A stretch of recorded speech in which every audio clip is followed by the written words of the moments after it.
Stevens, Barron Simpson, Fred Smoot, Robert Bean, Ashley Cooper, Tim Nelson, and Josh Morgan. Yeah, that's pretty darn impressive. Pretty good. My guess is that Luke Johnson could do that about certainly his teammates when he was at Southern Miss. Luke is co-host of the Eagle Hour. He joins us on the Farm Bureau phone line. Check out favorites.com and go with the home team, Mississippi Farm Bureau. Going to visit with Jeremy McClain tomorrow. Luke, this was, I'm not going to put any words on in your mouth. Just describe today. What today meant. The press conference with the joint announcement that Southern Miss is joining the Sun Belt. I've heard one person say that it was probably the biggest day for Southern Miss athletics since the 1987 NIT championship. And just to go back to what you referenced just a minute ago, that 2003 championship team, I was on 9 of the 11 dudes that blocked for me on the punt team went to the NFL. So that was, you think about these times in Southern Miss history, specifically in the mid-'90s, and then some of the teams that I played on and some of the upsets. There's been glimpses, of that this athletic program, was going to do well, take the next step forward. And just with how Conference USA has turned into the last several years, Southern Miss fans really feel like in the last quarter century, almost, this is probably one of the biggest days in the last quarter century since joining Conference USA for Southern Miss athletics. Keith Gill knew who he was talking to today at the press conference. He said the Sun Belt got better. Rodney Bennett said they were thrilled to be in the Sun Belt. Jeremy McClain called it a great day for Southern Miss athletics, as they really feel like there is a good chance that they will belong to the preeminent Group of 5 conference perhaps in the next 5 years. Yeah. I used an analogy earlier. Tell me if this is fair or if it's a little off base. I said in a lot of ways, Southern Miss's athletics department for the last 5 years, maybe a little bit longer than that, and there's some exceptions, but as a whole has been treading water, not sinking, but not going anywhere. And this feels like it gives them the opportunity to swim again. Is that one? I think does that analogy make sense?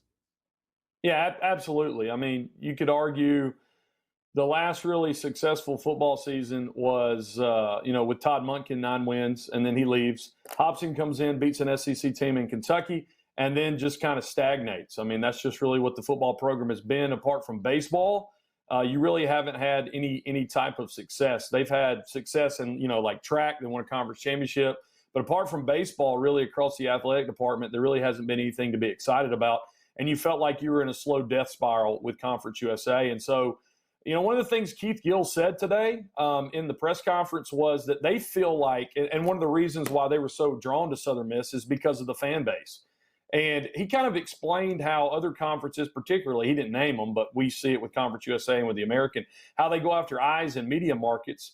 He said particularly that they felt like they were enough of a national brand, and kind of the Fun Belt stigma that comes in because they're on ESPN, throughout the season, that the eyeballs that they feel like they get through ESPN being solely the sole platform for the Sun Belt. And so I think Southern Miss fans can latch onto that, where you didn't know where you were going to have to find to stream a game. It was spread out over so many platforms, and particularly now with the Sun Belt, I think what I heard Jeremy, Dr. Bennett, and Keith Gill say is that there is like solidity. There's no like looking over your shoulder who's going to bounce. There's no lacking in leadership, which is what we have grown custom with in Conference USA. And so it just feels really solid to be a part of a conference that you see in realignment kept all of their members and will add some going forward. And I've said I feel like the Sun Belt has an identity and is comfortable with who it is.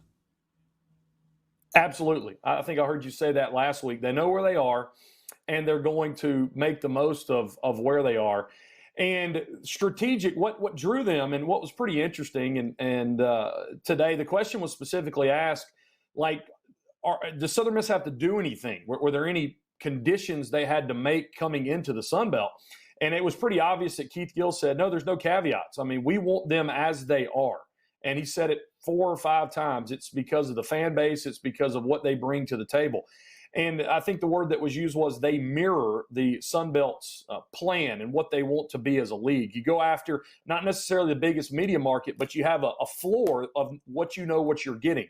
And really, priority is what they bring to the table as far as tradition and a fan base. And so I think that because you know that floor, Southern Miss fans will attach themselves to that. And the biggest thing, and you've talked about it tons of times, man, you got regional rivalries now.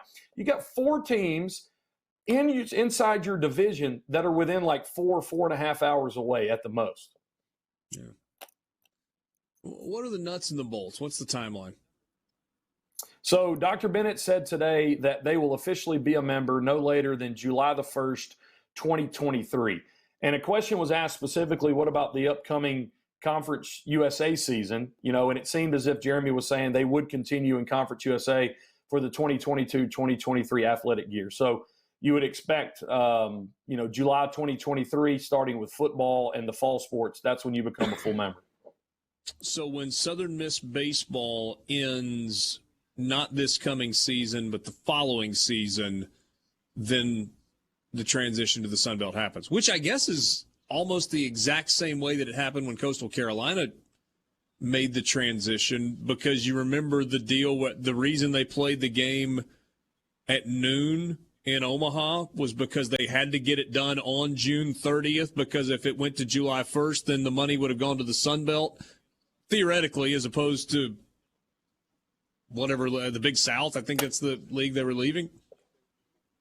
Yeah, that's how it is. So you'll basically have one more football season, all spring sports. You'll have 2 more full seasons in Conference USA. Any talk about the financials related to this? So one of the things kind of you wondered about was the exit fee, and apparently since Conference USA is losing 9 members, they probably will stick it, get every red cent they can.